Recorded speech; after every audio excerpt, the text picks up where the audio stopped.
في حاجة بسيطة بتحصل على مواقع التواصل الاجتماعي، بس بتزعل الناس من بعضها، وخصوصا الأصدقاء أو المقربين. لما حد بينشر حاجة وحد بيقراها، بيفتكر إن هو قصده بالرسالة ديت، أو بيبعت له رسالة مبطنة من تحت لتحت. مش كل حد بيكتب حاجة على صفحته هدفه إنه يوصل رسالة لحد، ولا كل حد بيعمل شير لحاجة مكتوبة غرضه إنه يقول حاجة معينة لحد. في ناس لما بتقرا حاجة بتحس بيها وبتبقى عايزة تنشرها. في ناس بتحس بارتياح إن في حد عارف يوصف شعورها.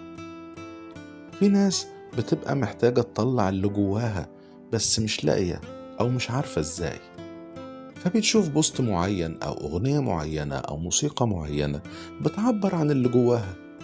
مش قصدهم خالص يوصلوا لك رسالة أو يقولوا لك حاجة، أو أنت أصلا المقصود.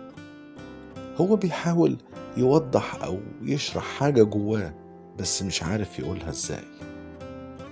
مش كل حد كاتب حاجة هدفه يوصلها لك. ارحموا بعض وسيبوا الناس في حالها. كل واحد عنده همه وعنده مشكلته، وربنا يسعدنا ويسعدكم جميعا.